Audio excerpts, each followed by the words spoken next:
మహిమ కలుగునుగాక. హల్లెలూయా. కూడి ఉన్న మీ అందరికీ మన ప్రభువును రక్షకుడైన యేసుక్రీస్తు వారి నామంలో మీ అందరికీ వందనాలు. దేవుడు గత దినములన్నీ నన్ను, నా కుటుంబాన్ని, సంఘాలను కాపాడి సజీవులు ఉంచి ఈ దినమున ఈ పునరుద్ధాన ఆరాధనలో ఈ 2వ నెల ఈ మొదటి ఆరాధనలో పాల్గొనే కృపను ధన్యతనిచ్చి ఉన్నాడు. దేవునికి మహిమ కలుగునుగాక. కొద్దిగా చదువుకొని కూర్చోండి అమ్మా ముందుకి.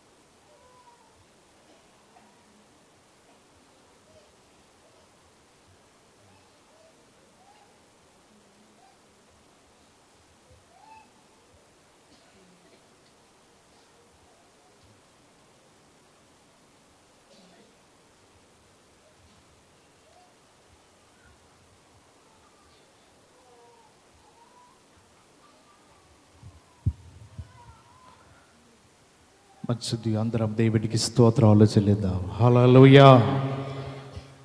మనందరం ఈ దినమని బల్లారాధనలో మనం పాల్గొంటూ దేవుని వాక్యం చేత ఈ 3వ దినమున మన జీవితాలను పరిశోధించుకుంటూ దేవుని వాక్యమును బట్టి మనల్ని విమర్శించుకుంటూ యోగ్యత కలిగి ఉన్నామా లేదా ఒకసారి మనం సరిదిద్దుకోవాలి. గత 2 దినముల నుంచి మనము దేవుని మధ్య ఆవరణములు ఉంటూ మన జీవితాలను దిద్దుబాటు కలిగి సిద్ధపడుతున్నాం. ఎప్పుడైతే మన జీవిత విధంగా సిద్ధపడుతున్నామో పరిశుద్ధమైన బల్ల కాబట్టి ఈ పాపపు లోకంలో జీవిస్తున్న మనము కొన్నిసార్లు తెలుసో తెలియకు అనేక పాపములు మనం చుట్టుకొని అనేక అతిక్రమంలో చుట్టుకొని ఉంటాయి. వీటిని మనం దేవుని దగ్గర పశ్చాత్తాపడుతూ క్షమాపణ మనము కలిగి ఉండి ఆ బల్లను మనము గౌరవించినట్లు దానిని బట్టి దేవుడు కూడా సంతోషిస్తూ ఉంటాడు. దేవునికి మహిమ కలుగునుగాక. మంచిది. గత రాత్రి కాల సమయంలో కూడా చాలామంది చెప్పినట్లు చాలా కాలం తర్వాత శనివారం రాత్రి మందిరం నిండిపోవటం చూశాను. ఇంతకు మించి సంతోషం ఏముంటుంది? నా సంతోషాన్ని డబ్బులతో ధాన్యంతో కొనలేరండి మీరు. ఇలా కనబడితే చాలు, అదే నాకు సంతోషం. చాలా కాలం తర్వాత కనబడ్డారు. అంతేకాదు ఇదేమన్నా చాలామంది తెల్లటి వస్త్రాలతో దగదగ మెరిసిపోతూ ఉన్నారు. పరిశుద్ధులందరూ ఈ మందిరంలో ఉన్నట్లుగా అనిపిస్తుంది. దేవునికి మహిమ కలుగునుగాక. హల్లెలూయా. మంచిది. దేవుని వాక్యంలోకి వెళ్ళిపోదామా? సమయం కొంత మట్టికే ఉంది. బైబిల్ గ్రంథాలు తెరిచినట్లయితే దానియేలు గ్రంథము 5వ అధ్యాయము 5వ వచనాన్ని చదువుకుందాం. ఆ ఘడియలోనే మానవ హస్తపు రేళ్ళు కనబడి దీపము దగ్గర రాజు యొక్క నగర గోడ ఏదో ఒక వ్రాత వ్రాయిచున్నట్టుండేను.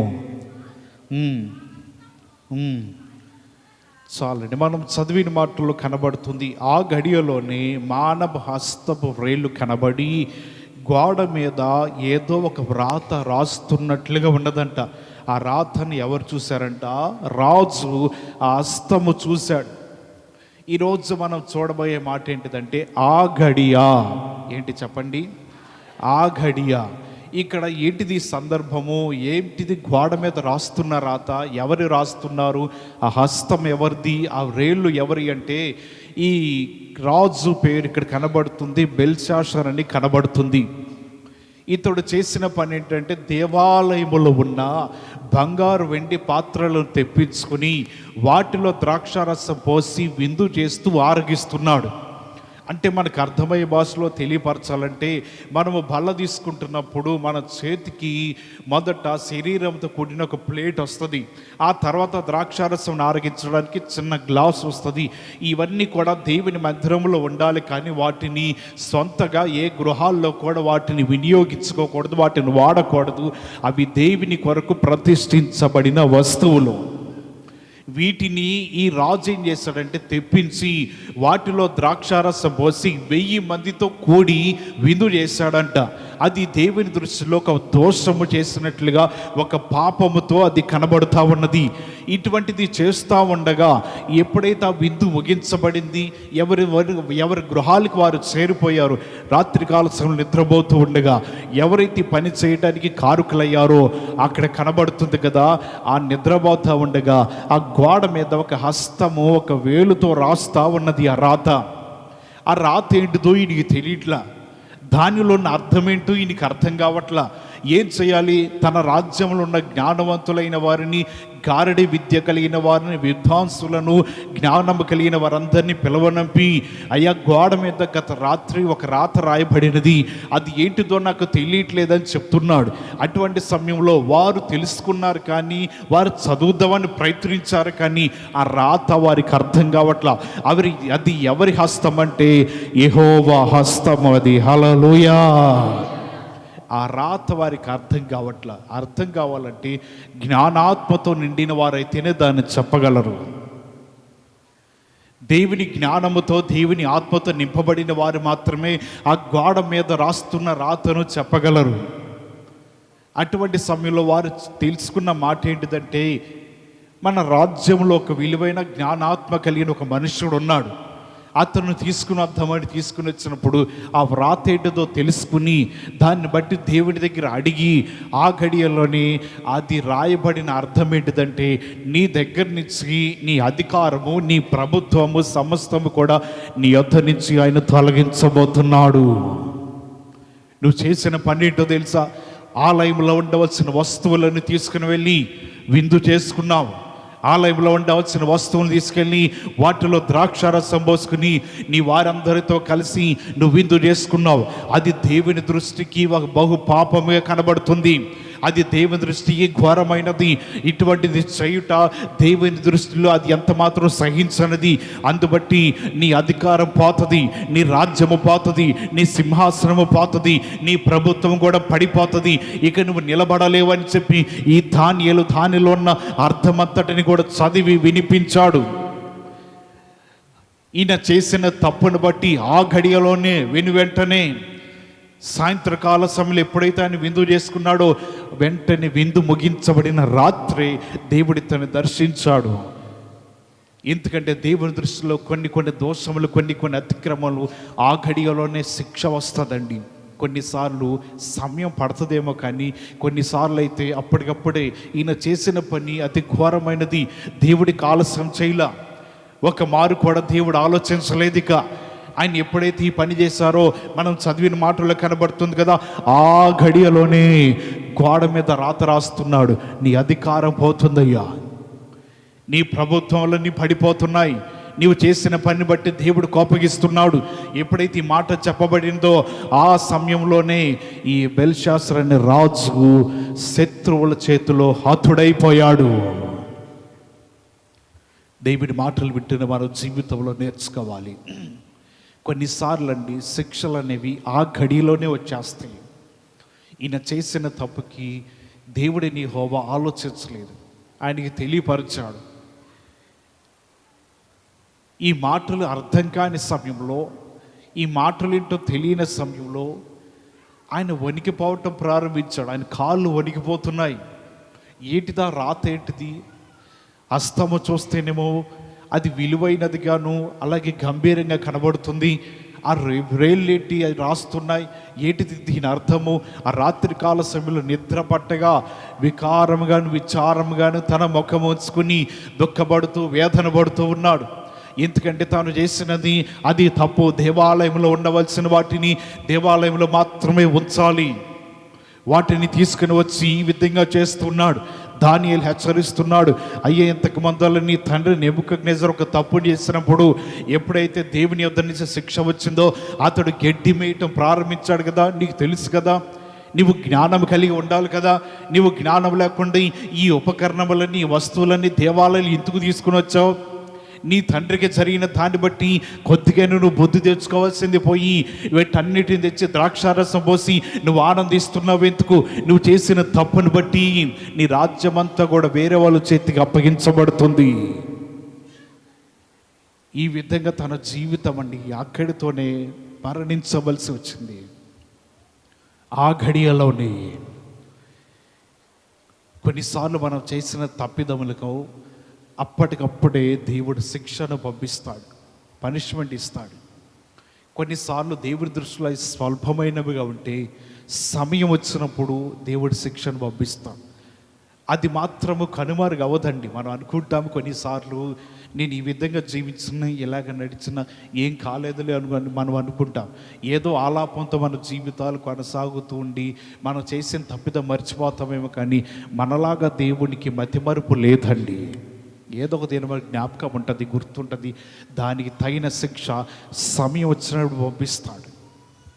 కానీ కొన్నిసార్లు ఇక్కడ మనం చూస్తున్న మాట ఏంటిదంటే, ఈయన చేసిన తప్పిదమును బట్టి అప్పటికప్పుడే దేవుని యొద్ద నుంచి ఆ ఘడియలోనే శిక్ష రావటంతో నిజంగా ఆ తర్వాత కూడా ఇతని జీవితము ఏమైందో 30వ వచనం ఉన్నది.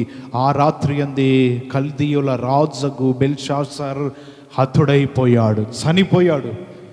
శిక్షకి మరణానికి పెద్ద సమయం పట్టలేదండి. ఆ ఘడియలోను వెంటనే ఒకదాని తర్వాత ఒకటి ఆ రాత్రి ఏంటో అర్థం తెలుసుకున్న తర్వాత ఆ రాత్రే అతను మరణం అయిపోయాడు, చనిపోయాడు. అతని జీవితానికి మరలా జీవించడానికి అవకాశం లేదు. ఎందుకంటే ఆ ఘడియలోని కొన్నిసార్లు శిక్షలు వస్తాయి. అందుని బట్టి మనం జాగ్రత్తగా దేవుని యొద్ద ఉన్నప్పుడు ఏ విధంగా నడుచుకోవాలి, ఎలా జీవించాలి. ఒక తప్పిదము జరిగినదంటే రెండవసారి దాన్ని జరగకుండా చూసుకోవటమే క్రైస్తవుని యొక్క జాగ్రత్త. ఈ బెల్షాసర్ యొక్క తండ్రి నెబుకద్నెజర్, ఆయన తప్పు చేశాడు, ఆయన రాజ్యం పోయింది. ఒక తప్పు జరిగిందని తెలిసినా ఈయన మరలా దాన్ని గుర్తుంచుకోలేకపోయాడు. కొన్నిసార్లు ఇలాగ పడిపోతూ ఉంటా, కొన్నిసార్లు వారు జారిపోతాం. మొదటిసారి దేవుడు విడిచిపెట్టవచ్చేమో, కానీ రెండోసారి ఎంత మాత్రం దేవుడు సహించాడండి. రెండోసారి విడిచిపెట్టిన మూడవసారి ఎవరి ప్రార్థన కూడా వినడు. మన దేవుడు రోషము కలిగిన వాడని గుర్తుపెట్టుకోవాలి. ఈ విధంగా ఈయన చేసిన పనిని బట్టి రెండవ మారు ఎంత మాత్రం కూడా బ్రతకనీయటానికి దేవుడు ఇష్టపడాల. ఆయన పెట్టిన ఉపకరణములన్నిటికీ, వస్తువులకి, దేవాలయానికి అవమానం కలిగిన విధముగా దేవుడు అతన్ని శిక్షించాడు. దేవుని మాటలు వింటున్న మన జీవితంలో ఎలాగున్నాయి? మన జీవితంలో మొదటిసారి దేవుడు క్షమించాడులండి, చూసి చూడనట్టు విడిచిపెట్టాడండి నువ్వు అనుకోవచ్చు. కానీ దేవుడికి 2 అవకాశాలు ఉన్నాయి.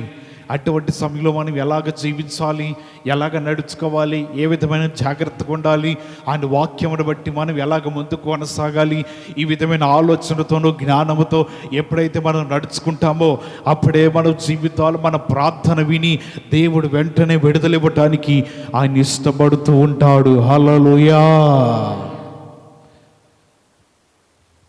ఒక ఖైదీ తప్పు చేసిన అతన్ని తీసుకెళ్ళి జైల్లో పడేశారు. ఆ రాత్రి సైనికులు నిద్రపోతున్నాడని వారి కళ్ళు గప్పి బయటకు వచ్చాడని, బయటకు వచ్చి పారిపోతున్నాడు. ఇలా తెల్లవారుజాము అయిపోయింది కదా, ఏదో వాళ్ళు వెనకాల ఎవరో వెంబడిస్తున్నట్లుగా, ఏదో అలికిడైనట్లుగా వినపడి గబగబా ఇంకా తెల్లవారు అవుతా ఉన్నది. ఆ చీకటిలో కనపడక ఏం చేశాడంటే ఆ పక్కన కనపడుతున్న కిటిలోకి వెళ్ళిపోయి దాక్కున్నాడంట. తెల్లవారు అయిపోయింది కదా, ఇక ఉదయాన్నే బయటికి రావటానికి ఆ ఇంటికల్లా వాళ్ళు బయటకు వచ్చారు. రాగానే ఎవడ కనపడుతున్నాడు? ఆ ఎదురుగా ఎవడ కనపడుతున్నాడు. ఏయ్, ఎవడరా నువ్వు ఇక్కడ ఉన్నావు, ఏం పని నీకు లోపల అంటే ఈడు తిరిగి చూశాడంట. ఈడు తిరిగి చూస్తే ఏమైందంటే ఇంకొక వారానికి ఈ తలకాయకి తాడేసి లాగేవాడు ఇంటికే పోయాడు. ఈడు తిన్నగా, ఒరే నువ్వేంటి ఇక్కడున్నావు, ఇంకొక వారానికి నీకు ఉరిశిక్ష పడింది కదా, మరి ఉరిశిక్ష పడినప్పుడు తిన్నగా మా ఇంటికే వచ్చి దాక్కున్నావేంట్రా అంటే ఏం చెప్తాడండి? పారిపోయాడు, తప్పించుకోవడానికి ఆరాటపడుతున్నాడు. వెళ్ళిపోయి తలకాయలకు తాడేసి లాగేవాడు ఇంటికే దూరిపోయాడు. అక్కడ దొరికాడండి. ఆ ఘడియలోనే అతని జీవితానికి మరణ శిక్ష పడిందంట. ఇక ఆలస్యం చేయలా. వారం సమయం ఉండవచ్చు, మరొక పర్యాయం తప్పిదం జరుగుతుందేమో, మరొకసారి ఇతడు మళ్ళీ పారిపోతాడేమో తప్పించుకుని. ఒకసారి దొరికాడు కాబట్టి రెండోసారి మరలా ఇక దొరకకుండా పారిపోయే అవకాశం ఉంటుందని గ్రహించిన అధికారులు ఏం చేశారంటే అతన్ని మరణించడానికి, అతడు చనిపోవడానికి ఆ పనులన్నీ కూడా త్వరగా జరిగించి అతన్ని ప్రాణం తీసి మరణానికి అప్పగించేశారు. ఎందుకంటే ఒక్కసారి జరిగినది కాబట్టి రెండోసారి మనం జరగకూడదు. దేవుని వాక్యం వింటున్న మన జీవితంలో నేర్చుకోవాల్సినది, నెబుకద్నెజరు జీవితంలో జరిగిన తప్పే, కానీ బెల్షాజర్ తన జీవితంలో జ్ఞాపకం ఉంచుకొనగా, గుర్తుపెట్టుకొనగా ఆ ఉపకరణములన్నీ తెచ్చి తన సొంతంగా వినియోగించుకుని తాను హతుడైపోయాడు. తన తండ్రి అయితే అడవిలోకి, అరణ్య ప్రాంతంలోకి వెళ్ళి గడ్డి వేస్తూ తన జీవితం ఉన్నదేమో, కానీ ఇతడి జీవితంలో అలా కాదండి. ఇంక కొద్దిగా శిక్షను పెంచి మరణానికి అప్పగించాడంట. దేవుని మాటలు వింటున్న మన జీవితంలో నేర్చుకోవాలి. ఎప్పుడైతే మనము దేవుని యొక్క జాగ్రత్తగా ఉండటం నేర్చుకుంటామో మన మీద ఉన్నవన్నీ కూడా దేవుడు తొలగించి మేలులతో నింపగలడు. హల్లెలూయా. లోకాసు వార్తల్లో రాయబడుతుంది, దేవుడు ఇంకా ఆ ఘడియలో ఏం చేశాడో అక్కడ చెప్తున్నాడు. 7వ అధ్యాయము, లోకా రాసిన సువార్త 7వ అధ్యాయం 21వ వచనాన్ని చదువుదా. ఆ ఘడియలోనైనా రోగములను, బాధలను, అపవిత్రాత్మలు గల అనేకులను స్వస్థపరిచి చూపు దయచేసెను. ఇక్కడ రాయబడుతున్న మాటను, యేసు ప్రభువారి యొద్దకు యోహాను చేత పంపబడిన శిష్యులు వచ్చారు. యోహాను పంపించిన కారణం ఏంటిదంటే, ఆయనైనా యేసు ప్రభువారు ఇంకెవరన్నా రాబోయే వ్యక్తి ఎవరైనా ఉన్నారా, లేకపోతే ప్రముఖ వ్యక్తి ఎవరైనా రాబోతున్నారా కనుక్కోరండి అయ్యా అని యోహాను తన శిష్యులను పంపించాడు. వారు వచ్చి యేసు దగ్గరికి వచ్చి, అయ్యా రాబోవాడు నీవేనా, నీకంటే గనులైన వారు ఇంకెవరు రాబోతున్నారా, నీకంటే పేరు ప్రఖ్యాతులు కలిగిన వారు రాబోతున్నారా, ఏంటిదయ్యా అని అడుగుతా ఉంటే యేసు ప్రభువారు ఏం చేశారంటే, వారు మాట్లాడుతుండగా ఆ గడియలోనే రోగములను, అలాగే బాధలను, అపవిత్రాత్మలు కలిగిన వారిని, ఇంకా గ్రుడ్డి వారిని, వీరందరినీ కూడా చూపును అనుగ్రహించడమే కాదు, 22వ వచనం ఉన్నది, కుంటివారు, కుష్టి రోగులు, చెవిటివారు, అనేక మంది చనిపోయిన వారు సహితము లేపబడుచా ఉన్నారంట. శిష్యులందరూ కూడా చూస్తూ ఉండగానే, ఎవరి శిష్యులంట, యోహాను పంపించాడు కంటే కొంతమంది శిష్యులు, వారు చూస్తూ ఉండగానే యేసు ప్రభువారి అద్భుతాలన్నీ ఆ ఘడియలోనే వారితో, నేనే యేసు ప్రభువారిని, నేనే ఘనుడను, నేనే వస్తానన్నది చెప్పలేదు. వారిని అక్కడే వచ్చి అద్భుతాలు చేస్తుంటే వారందరితో అంటున్నాడు, మీరు చూసిన వాటిని, విన్న వాటిని మీరు వెళ్ళి చెప్పండి ఆయనకి. ఏం చూశారు వాళ్ళు? రోగాలతో ఉన్నవారిని. కొన్నిసార్లు దేవుడు రోగాలతో ఉన్నవారిని, బాధల్లో ఉన్నవారినో, లేకపోతే కొన్నిసార్లు కష్టాల్లో ఉన్నవారిని అప్పటికప్పుడే దేవుడు ఆ ఘడియలోనే వారిని స్వస్థపరచగలడండి. కొన్నిసార్లు ఆలస్యం అవుతుంది, కొన్నిసార్లు స్వస్థపరచడానికి దేవుడు ఎదురు చూస్తూ ఉంటాడు. ఆ ఘడియ వచ్చినప్పుడు, ఆ సమయం వచ్చినప్పుడు మాత్రమే స్వస్థపరచడానికి దేవుడు ఎదురు చూస్తూ ఉంటాడు. మానవులము ఆయన ఎవరంట? మన మానవులము ఆయన ఎవరై ఉన్నారు? దేవుడై ఉన్నాడు. మనం చెప్పింది ఆయన వినాలా? ఆయన చెప్పింది మనం వినాలా? ఆ గడియ వచ్చినప్పుడు ఆయన చేస్తాడు కదా. కానీ మన బాధ మనం చెప్పుకుంటాం, తప్పలేదు. మనకున్న రోగం ఏంటో, మన బలహీనతలు ఏంటో, మనం ఏ స్థితిలో ఉన్నామో, ఎందు నిమిత్తమే దేవుని మందిరానికి వచ్చామో ఆయన దగ్గర మోకాలు ఉంచి ప్రార్థన చేసి చెప్తాం. ఎప్పుడైతే మనం ఇటువంటివన్నీ చెప్తూ ఉంటామో ఆ గడియ వచ్చినప్పుడు, ఆ గడి ఎప్పుడైతే సంభవిస్తుందో, ఆ గడి ఎప్పుడైతే రానే వచ్చిందో, ఇక రోగులైనను, లేకపోతే అపవిత్రాత్మలు కలిగిన వారైనను, కుంటివారైన, గుడ్డివారైనను, మరణ పడకల మీద ఉన్నవారైనను, సమస్తాన్ని కూడా లేవనెత్తగలిగిన వాడు మన శక్తిమంతుడైన దేవుడు. హల్లెలూయా. ఆయన వారి జీవితాలకు ఉన్నాడు. ఆ గడియ రావాలండి. ఆ గడియ వచ్చే వరకు కూడా మన జీవితంలో ఎదురు చూస్తూ ఉండాలి. ఆ సమయం రావాలి. అప్పటి వరకు కూడా ఈ యోహాను శిష్యులు ఎప్పుడు ఆయన దగ్గరికి వచ్చింది లేదు. రాబోవాడు నీవేనా, వచ్చువాడు నీవేనా, కానీ ఆ సమయంలో ఎప్పుడైతే ఈ సమయం వచ్చిందో, ఈ గడియ వచ్చిందో, రాగానే అక్కడున్న వారందరినీ కూడా మొట్టి బాగు చేసి స్వస్థపరుస్తామంటే వారందరితో అంటున్నాను, మీరు వెళ్ళి చెప్పండి ఈ మాటలు వాళ్ళందరికీ మాటలు ప్రకటించండి, ప్రతి ఒక్కరు కూడా విడుదల వచ్చిందని తెలియపరచండి అనగా వారందరూ ఆ సమయము రాగానే అనేకులు బాగుపడ్డారు, అనేకులు స్వస్థపరచబడ్డారు.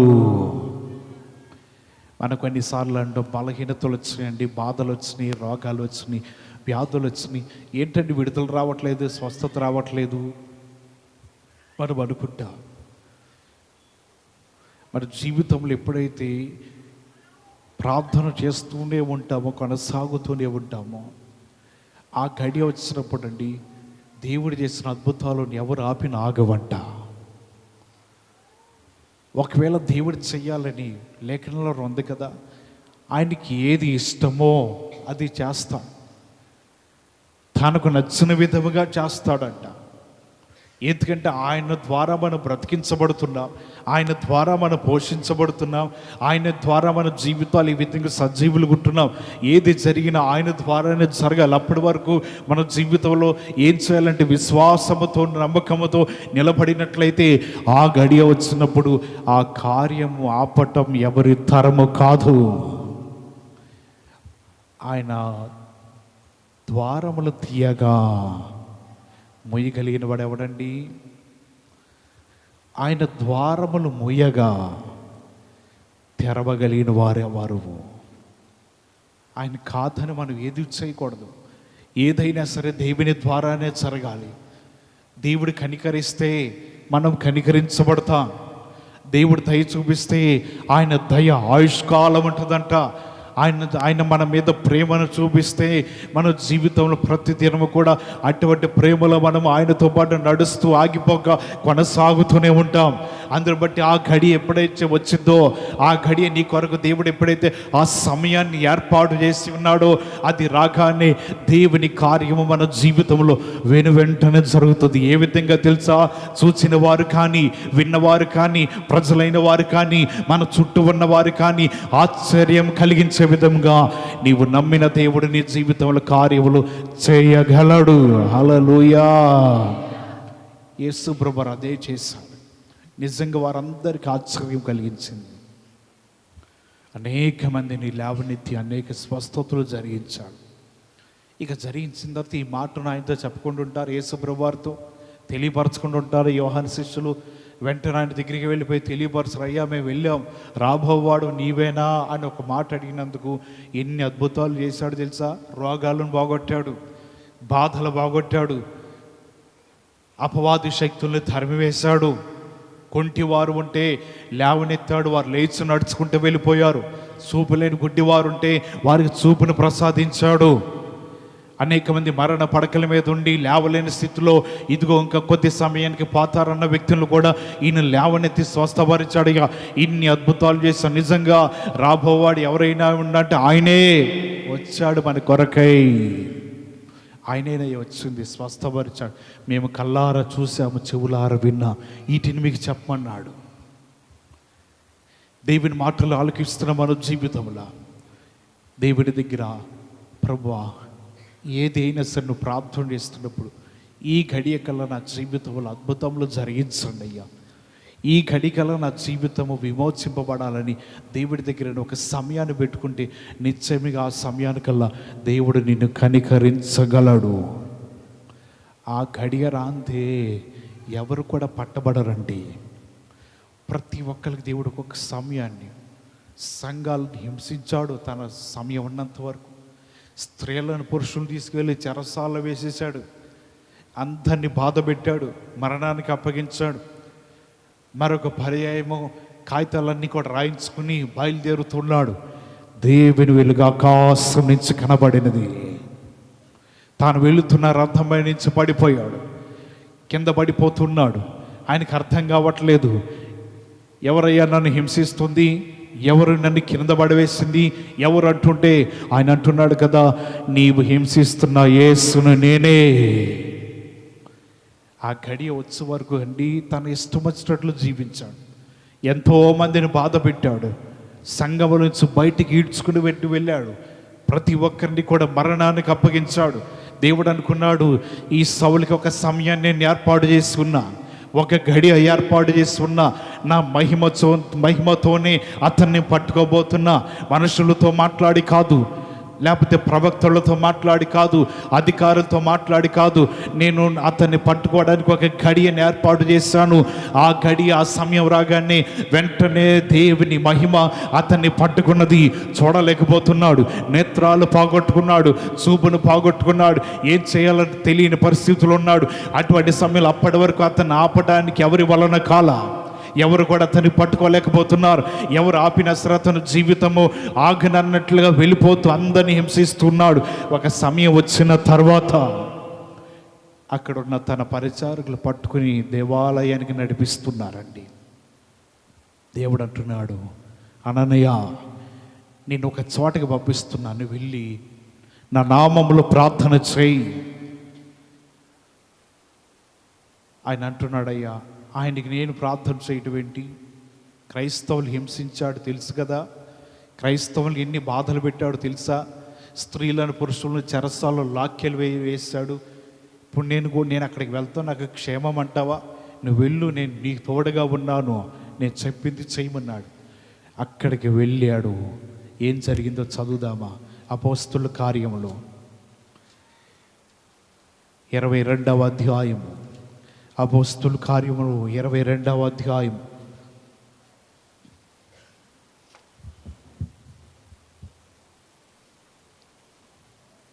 13వ వచనం చదువుదాం. అక్కడ అననీయ మాట్లాడితే, సౌలా సహోదరా, దృష్టి పొందమని నాతో చెప్పగా ఆ గడియలోనే నేను దృష్టి పొంది అతన్ని చూచి తిని. ఇక్కడ సౌల దగ్గరికి అననీయ వెళ్ళాడు. సౌలా, అయ్యా సహోదరుడా, నేను నీ వద్దకు వచ్చాను, దేవుడు నీ కొరకే ప్రార్థన చేయమని చెప్తున్నాడు. ఎప్పుడైతే అతను ప్రార్థన చేయడానికి అతని దగ్గరికి వచ్చాడో వెంటనే అతను తల మీద చేయి ఉంచి ఆ ప్రార్థన చేయగా ఆ గడియలోనే పోగొట్టుకున్న చూపును సౌలు తిరిగి పొందుకున్నాడు. హల్లెలూయా! ఆ గడియలోనే అతని జీవితానికి సమయం, నెలలు, సంవత్సరాలు, తరతరాలు ఏమి పట్టలేదండి. ఆ గడియలోనే దేవాలయంలో కూర్చున్నాడు. ఎక్కడికైతే రాకూడదనుకున్నాడో, ఏ దేవాలయంలో అయితే మోకాళ్ళు వంచకూడదనుకున్నాడో, ఏ దేవుణ్ణి అయితే నమ్మకూడదనుకున్నాడో, ఆ సమయం వచ్చినప్పుడు, ఆ గడియ వచ్చినప్పుడు అతడు దేవుని కొరకే నిలబడి, దేవుని కొరకే ప్రార్థన చేస్తూ, అనేక మంది కొరకే ఇతడు నిలబడి సువార్త ప్రకటించడానికే కాదు కానీ ఇతడు ప్రార్థన చేస్తూ దేవాలయంలో తర్వాత కూర్చుని దేవుని ఆత్మను పొందుకుని ఆత్మచేత నడిపించబడుతూ ఈయన కూడా పరిశుద్ధాత్మలో ఉండిపోయి తన జీవితాన్ని సౌలులా పౌలుగా మార్చబడ్డాడు. ఎప్పుడండి? ఆ గడియ రావాలి. మనం అనుకుంటాం ఎంతగా ప్రార్థన చేస్తున్నా సరే ఏంటోనండి విడుదల రావట్లేదు. ఆ గడియ చూశారుగా సౌలు ఎంతటి హింసకుడు, దూషకుడు, హానికరుడైన సౌలు జీవితం. ఒక గడియ ఉంది, దేవుడు ఏర్పాటు చేశాడు. ఒక సమయం ఉంది. అప్పటి వరకు నీ ఇష్టం వచ్చినట్లు పేట్రోలుతూ ఉండు. సౌలా, నీ ఇష్టం వచ్చినట్లు జీవించు, నీ ఇష్టం వచ్చినట్లు నువ్వు విర్రవీగుతా ఉండు. ఒక గడియ ఉంది నా దగ్గర. ఆ గడియ వచ్చినప్పుడు అండి ఏం సమాధానం లేదు. ఇక ఎవడవయ్యా నువ్వు అంటున్నాడు. నీవు హింసిస్తున్న యేసుని ఏమి మాట్లాడుతున్నా. అసలు ఆయన అంటేనే పడని వ్యక్తి. రెండో మాట లేదండి. ఆ గడియ వచ్చిందంటే దేవుడికి చేతులారా దొరుకుతారు. దొరికిన తర్వాత విడిచిపెట్టరు. ఆయన చేతుల నుండి విడిచిపెట్టబడుట అసాధ్యము.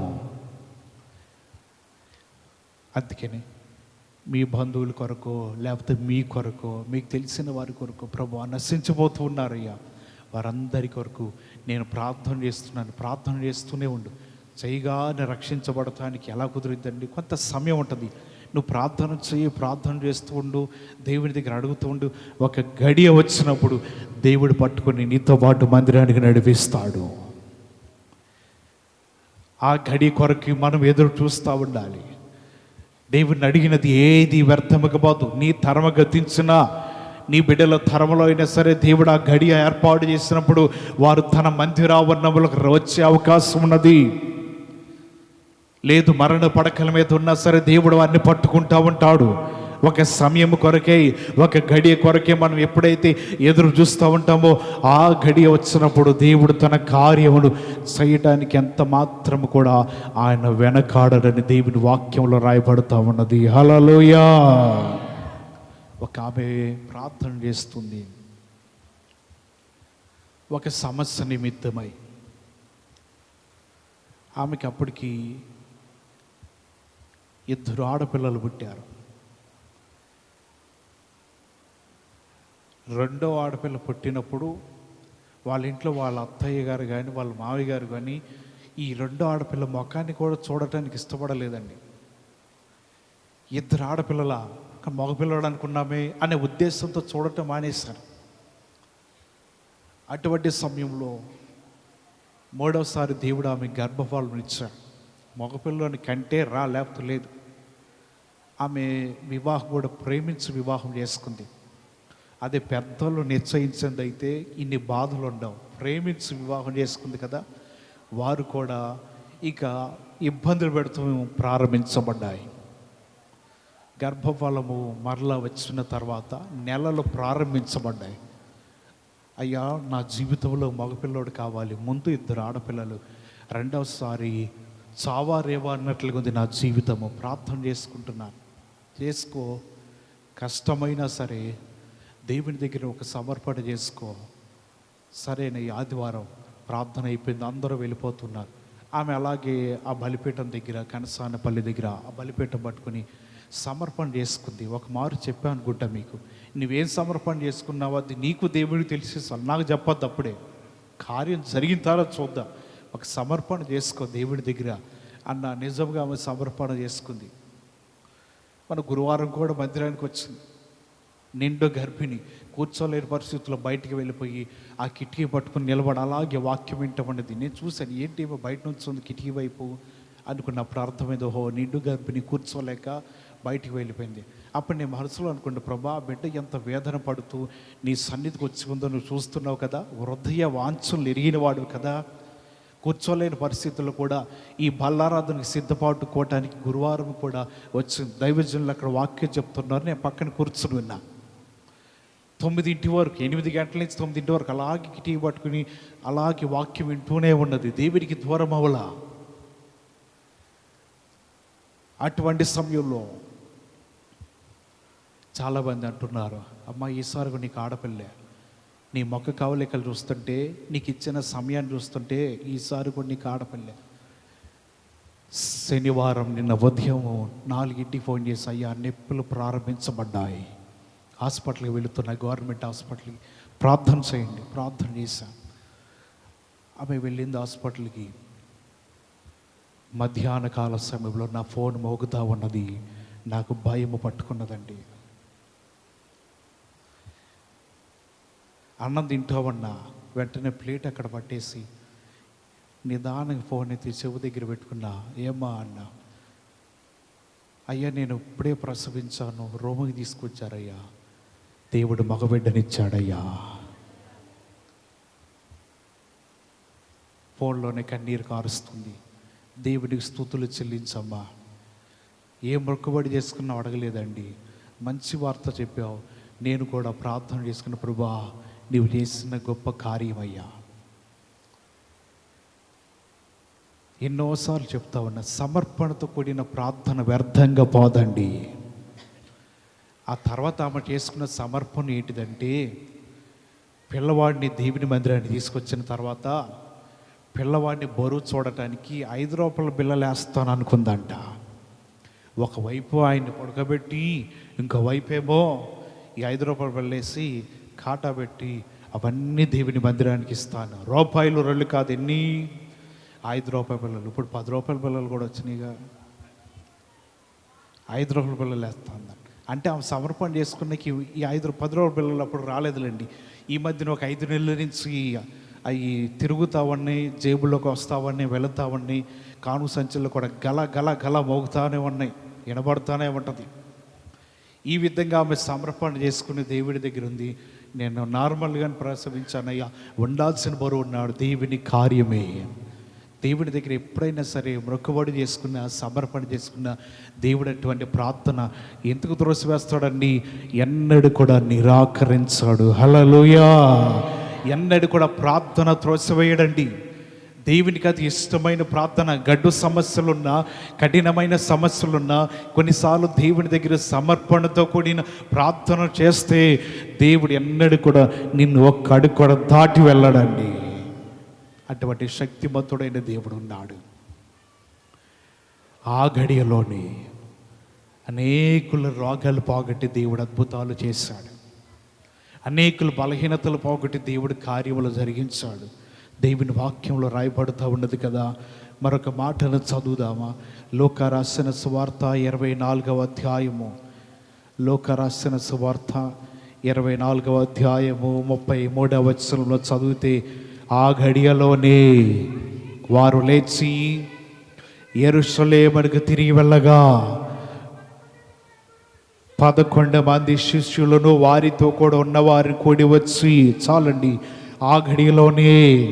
మనం ఇక్కడ ఉన్న సందర్భం ఏంటిదంటే, ఎమ్మాయి అనే గ్రామానికి ఇద్దరు నడుచుకుంటూ వెళుతుంటే యేసు ప్రభువారు వారితో ఉన్నాడు, మాట్లాడుతున్నారు. చివరికి వారికి రొట్టె విరిచి నోట్లో పెట్టగా నేత్రాలు తెరబడి, అయ్యో మేము ఇంతవరకు యేసు ప్రభువారితో నడిచామా అని గమనించారు. ఇంతవరకు తెలుసు, మనం చాలాసార్లు విన్నాం.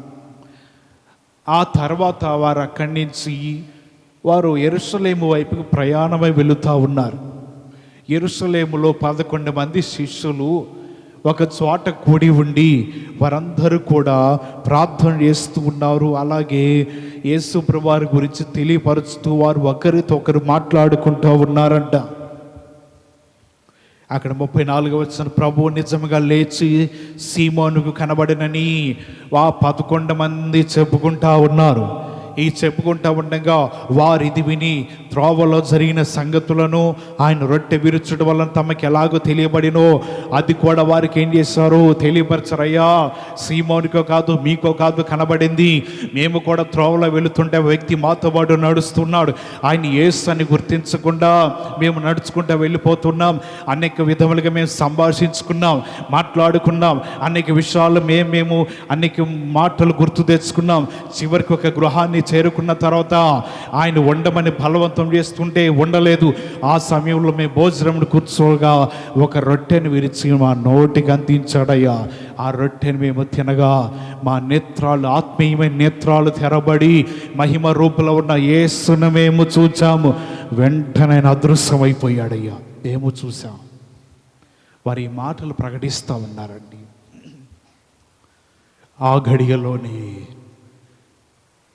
ఈ ఇద్దరు వ్యక్తులు కూడా యెరూషలేముకి వెళ్ళిపోతున్నారు. చెప్దాం, యేసు ప్రభువారు సమాధిలో నుంచి లేచాడు, ఆయన తిరిగి మరణాన్ని జయించాడని మనం లేచి వర్తమానం చెప్దాం పదండి అని పరిగెత్తుకుంటూ వారు వెళ్ళిపోయి అస్సలు ఆలస్యం చేయలేదు. ఈ మాటను తెలియపరుస్తూ నిజముగా ఆయనతో మేము ఉన్నాము, మేము నడిచామని ఈ మాటలు ప్రకటిస్తూ ఉన్నారు. దేవుని మాటలు వింటున్న మన జీవితంలో ఆ గడియలోనే మనం ప్రార్థించినప్పుడు కొన్నిసార్లు విడుదల అప్పటికప్పుడే జరుగుతుంది.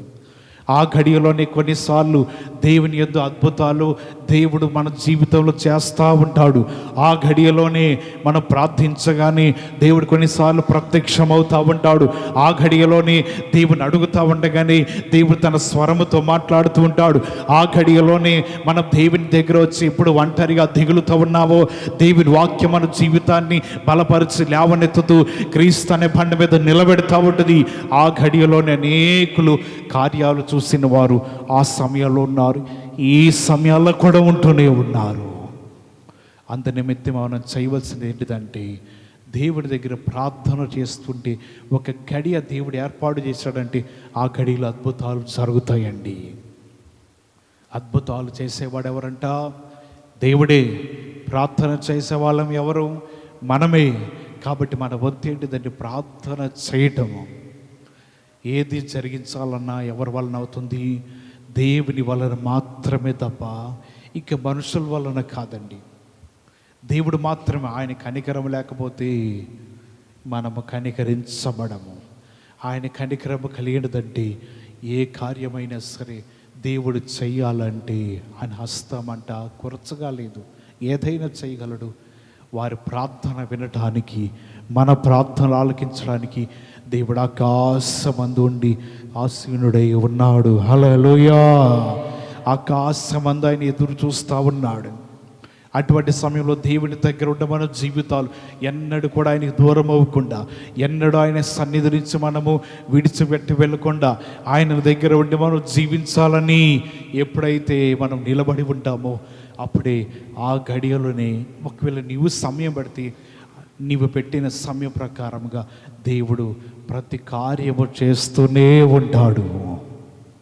ఆ గడియ వచ్చే వరకు ప్రార్థన చేస్తూనే ఉండాలి. ఒక గడియ మనం అంటాం కదా, ఒక సమయం ఉందండి, ఒక కాలం ఉంది. ఆ సమయం వచ్చినప్పుడు అదే జరుగుతుంది కదా. ఆ కాలము సమీపిస్తే అదే అద్భుతాలు జరుగుతాయి కదా. ఎంత కంగారు పడతాం అని కొన్నిసార్లు మనం అంటాం. ఆ సమయం వచ్చినప్పుడు ఏ కార్యమైన దేవుడు చేయడానికి ఆయన శక్తిమంతుడై ఉన్నాడు. హల్లెలూయా. ఒక రాజ్యంలో ఒక వ్యక్తి ఉన్నాడు. ఎవరి మాట అసలు వినరంట. ఏది చెప్దామన్నా సరే నాకు ముందే తెలుసు అంటాడంట. తెలియని విషయం కూడా నాకు ముందే తెలుసురంట. అంటే ఎవరి ద్వారా తెలుసుకుంటే మళ్ళీ ఆయనకి పేరు ప్రతిష్టలు తగ్గుతాయని, పరువు పోతుందని ఏది చెప్పినా సరే ఏమంటాడు ఆయన, నాకు ముందే తెలుసు అంట. కొన్నిసార్లు వాడు అంట అక్కడక్కడ కనబడుతూ ఉంటారు. ఇలా జరిగిందంటే నాకు ముందే దేవుడు చూపించేశాడంట. అక్కడ చూపించిన లేదు, ఏమి లేదు. ఆడ ఊరితో ఒక మాట అడ్డవేస్తూ అబద్ధాలు ఆడేవాళ్ళు ఉంటారు. దేవుడు నాకు ముందే చూపించేశాడండి. మరి చూపించినప్పుడు ముందే ఎందుకు చెప్పలేకపోయావు? ఎవరో చెప్పిన తర్వాత ఎవరి ద్వారా తెలుసుకున్నది? నేను చెప్పానా నాకు ముందే తెలుసా? నేను అంటూనే ఉన్నానా? ఇటువంటి మాటలు మాట్లాడారు కొంతమంది కనబడుతూ ఉంటారు అక్కడక్కడక్కడ. ఈయన కూడా అదే అంట, ఏది చెప్పినా నాకు ముందే తెలుసులే పక్కవా అంటాడు. ఇలాగంటుంటే ఎవరి మాట వింటలేదు. ఒక వ్యక్తి ఒక దినమున వచ్చి, అయ్యా మన ఊరిలో బాగా విస్తారమైన వర్షాలు పడతాయని తెలుసా అంటే, నా ముందే తెలుసులే అన్నాడు. పంటలు సమృద్ధిగా పండుతాయి అయ్యా తర్వాత వర్షాలు పడితే, నా ముందే తెలుసులే అన్నాడు. చెరువులన్నీ బాగా నిండిపోతాయి అయ్యా, నీళ్లు కూడా విస్తారంగా ఉంటాయి అంటే, నాకు ముందే తెలుసులే అన్నాడు. అవును, మన రాజుగారు ఇంటిలో దొంగలు పడ్డారంటగా, నాకు ముందే తెలుసులే అన్నాడంట. దొరికిపోయాడండి ఈడు. రాజు భటులు పొద్దున్నే ఈ గ్రామ సింహాలు కుక్కలు ఉంటాయి కదా, అటు గొలుసులు కట్టి పొద్దున్నే వాకింగ్ తీసుకెళ్తుంటే ఈయన పొద్దున్నే రాజు గృహంలో దొంగలు పడ్డారంటే నాకు తెలుసు అన్నాడు కదా. ఈయన పట్టుకుపోయారు లోపలికి. ఎలా తెలుసు నీకు దొంగలు పడ్డారని? నాకు ముందే తెలుసు అన్నావంట కదా. ఒక స్తంభాన్ని కట్టేసి ఇక కొరడా దెబ్బలు కొడుతున్నారు. మీకు ముందే తెలుసు అంటారంటే, నాకు తెలియదండి అన్న. మరి పొద్దునే అంట కదా ముందే తెలుసు అన్నావు. నా ఇంటిలో దొంగలు పడింది, దోచుకున్నది ముందే తెలుసు అన్నావు కదా. లేదండి తెలియదండి. ఒళ్ళంతా వాయించేశారు. అప్పుడు బయటికి పంపించాడు. ఇది ఎదురుగా ఒకడు ఉన్నాడు కదా, నాకు ముందే తెలుసు అని రెచ్చగొట్టాడే. ఏవరా ఎక్కడికి పోయి వస్తున్నావు అంటే, రాజుగారి ఇంటికి వస్తున్నా. మరి ఈ విషయం నీకు ముందే తెలీదా అన్నాడంట. ఒళ్ళం తీపి విమాన బాధ పోయిందండి. కొన్నిసార్లు మాకు ముందే తెలుసు అనుకుంటూ ఉంటాం. ముందే తెలిసిన మనం ఏమి చేయలేని చేతగాని స్థితిలో ఉంటున్నామేమో. నీకు ఆ గడియలో ఏదన్నా సరే ఎవరి గురించి మనకు తెలిసినా, ఎవరైనా బాధల్లో శ్రమల్లో ఇబ్బందుల్లో ఉన్నారో తెలిసినా, నాకు ముందే తెలుసు కాదని సంకలు కొట్టుకోవద్దు. వారి నిమిత్తమై భారము కలిగి ప్రార్థన చేయి. దేవుడు అందుకొరకు నీకు తెలియపరచు. మన దేవుడికి ముందుగా ఏది తెలియపరిచినా ఆయనకంటే మనం తక్కువ వారమైన, ఆయన పై స్థాయిని, ఆయన స్థాయిని దాటి వెళ్ళలేము. అయినా సరే మనం ముందుకు తెలిసింది ఒక శ్రమ రాబోతుందని, లేకపోతే ఆ గడియలో కష్టం రాబోతుందో దేవుడు చూపించాడు. ఆ చేద్దాంలే తర్వాత ఇంకా సమయం ఉందలే కాదు, ఆ గడియలోనే మోకాళ్ళు వంచి ప్రభు చూపించాడుగా. ప్రభువా, ఒకరి గురించి నువ్వు శ్రమ వస్తుందని చూపించావు, బాధ వస్తుందని చూపించావు, నేను చూశానయ్యా, దాన్ని తొలగించు ప్రభు అని. ఆ గడియలోనే నువ్వు ఎప్పుడైతే ప్రార్థన చేయడం ప్రారంభిస్తూ ఉంటావో దేవుడు వెంటనే వాని నుంచి విడిపించడానికి ఆయన సిద్ధముగా ఉంటాడు. హల్లెలూయా. యేసు ప్రభువారు ఆఖరి దినములలో ఏం జరిగిందో మత్తయి రాసిన సువార్తలో చదివిన మాటలు ముగిస్తాను. మత్తయి రాసిన సువార్త 26వ అధ్యాయము 55వ వచనం. యేసు బందిపోటు దొంగ మీదకి వచ్చినట్టు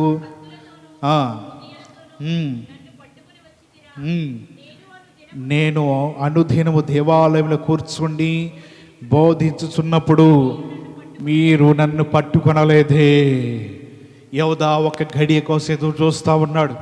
ఒక మాట ఇచ్చొచ్చాడు, అయ్యా నేను ఒక దినమును పట్టుకుంటాను, అప్పుడు చెప్తాను మీరు ఆగండి అన్నాడు. ఎప్పుడైతే ఆ గడియ కోసం ఎదురు చూస్తూ ఉన్నాడో, ఆ సమయం కోసం ఎదురు చూస్తూ ఉన్నాడో, ఆ గడియ వచ్చినప్పుడు వెళ్ళి ఆయన పట్టుకున్నారు. ఎందుకైనా నన్ను పట్టుకున్నారు? కత్తులతోనూ లేకపోతే గుదిబండలు వేసుకుని వచ్చినట్లు నా మీదకి వచ్చారు ఎందుకు? నేను అనుదినము మీ ముందే నడుస్తూ ఉన్నానుగా. అనుక్షణం కూడా విశ్రాంతి దినము అని నేను ప్రశ్నిస్తూనే ఉన్నానుగా. అనుదినము ఈ మధ్యలోనే తిరుగుతూనే ఉన్నానుగా. ప్రతిదినము దేవాలయానికి వెళుతూనే ఉన్నానుగా. మరి అప్పుడు పట్టుకోని వాళ్ళు ఇప్పుడు ఏంటయ్యా ఎలాగొచ్చి గొలుసులతో పట్టుకోవడానికి వచ్చారు?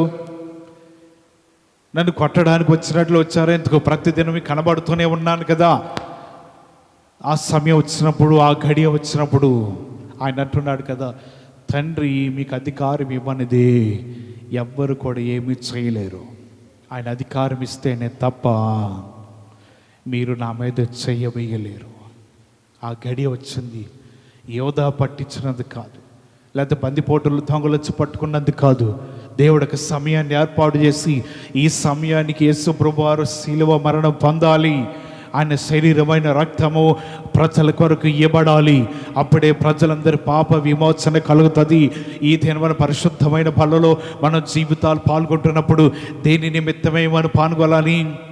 దేని నిమిత్తం మన జీవితాలు ఉండాలి? ఎంత నిమిత్తమే దేవుడు మనల్ని ఏర్పాటు చేసి ఉన్నాడు? దేని కొరకు ఈ పనులను మనం తీసుకోవాలి? ఇదొక ఆనవాయితీయా, లేకపోతే ప్రతి నెల తీసుకోవాలా?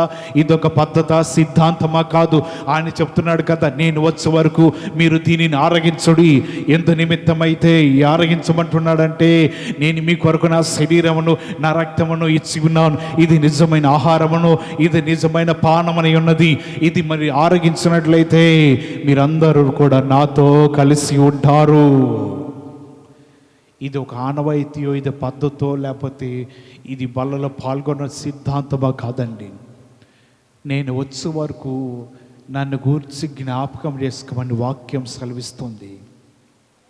ఆయన గూర్చి జ్ఞాపకం తెచ్చుకోవడం అంటే ఆయన పడిన బాధను, వేదనను, దెబ్బలను, ఆయన మోసిన సిలువను, మన కొరకే చేతుల్లో దిగబడిన మేకులను, తల మీద పెట్టబడిన కిరీటమును, దాహం దాహం అంటూ అల్లాడిపోతున్న ఆ యేసును, అలాగే మనందరి కొరకే ఇదిగో సమాప్తమైందని చెప్పి తన ప్రాణం ముగించాడు, ఆత్మను అప్పగించాడు. ఈ అన్ని జ్ఞాపకం తెచ్చుకోవడానికి ఈ బల్ల మన ముందు ఉన్నది. అది ఎన్ని జ్ఞాపకం రావాలండి. మనం అటువంటి మరణం పొందలేం, కనీసం జ్ఞాపకం అన్నా తెచ్చుకోవాలి కదండి. అటువంటి మరణాన్ని మనం జీవితంలో అనుభవించలేం. అంతటి మల్ల కిరీటం పెట్టుకోలేము, అంతటి మేకులు మన చేతికి గుచ్చుకోలేము, ఒళ్ళంతా 39 దెబ్బలు తినలేము, అంత భారమైన సిలువను మోయలేము. అందుకే కదా ఆయన మోసాడు, అందుకే ఆయన దెబ్బలు తిన్నాడు, అందుకే కదా మేకులు చేతికి దిగగొట్టుకున్నాడు. అన్నీ కూడా అనుభవించాడు, అన్నీ కూడా విడిచిపెట్టేశాడు, ప్రతి శ్రమను అనుభవించాడు. ఎందుకు? మనం అందరం చేయలేమని, మన వల్ల కాదని తెలిసి మన కొరకు అన్నీ అనుభవించి నేను వస్తున్నాను, ఎందుకంటే నేను వచ్చే వరకు కూడా మీరు ఆరగిస్తున్నప్పుడు ఇదిగో ఈ శరీరం, ఈ రక్తం దేని కొరకంటే నా కొరకే యేసు శ్రమను అనుభవించాడు. హల్లెలూయా. నా కొరకే యేసు సిలువ వేయబడ్డాడు, నా కొరకే యేసు వేదన అనుభవించాడు, నా కొరకే యేసు ఒళ్ళంతా కూడా నాగలితో దున్నబడినట్లుగా తన శరీరం అంతా కూడా నలుగగొట్టుకున్నాడు. ఎందుకొరకంటే నా కొరకే ఈ దినమనే జ్ఞాపకం తెచ్చుకుంటున్నా అని ఆయన అంటున్నాడు కదా. దాని కొరకే దీనిని చేయుడి అని వాక్యం సెలవిస్తుంది. కాబట్టి మనం అలాగే చేస్తూ, అలాగే నడుచుకుంటూ, ఆయనను జ్ఞాపకం తెచ్చుకుంటూ మర్చిపోకుండా ఉండాలి. ఎప్పుడు మర్చిపోకుండా జ్ఞాపకం తెచ్చుకోవాలి? ఈ ఘడియలోనే, ఇప్పుడే. మనం ఇంకొక పావు గంటలో బల్ల పాల్గొంటాం. ఆ ఘడియని మనం నేర్చుకున్నాం. ఎన్నో కార్యములు దేవుడు ఆ ఘడియ వచ్చినప్పుడు, ఆ సమయం వచ్చినప్పుడు చేస్తాడు. మరి జ్ఞాపకం తెచ్చుకోవాల్సిన ఎప్పుడు ఈ ఘడియలోనే, ఈ సమయంలోనే, ఇప్పుడే మనం జ్ఞాపకం తెచ్చుకుంటే అది నీ జీవితానికి అన్నీ అర్థమవుతుంది. ఆయన ఎంత వేదన పడ్డాడో నీకు తెలుస్తూ ఉంటుందని దేవుని వాక్యం ద్వారా తెలియపరుస్తూ ఈ కొద్ది మాటలు బట్టి దేవుడు మిమ్మల్ని బలపరచును గాక.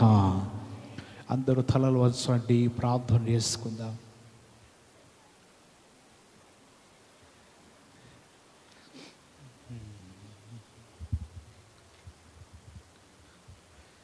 దేవుని మాటలు జ్ఞాపకం తెచ్చుకుంటూ, గుర్తు తెచ్చుకుంటూ,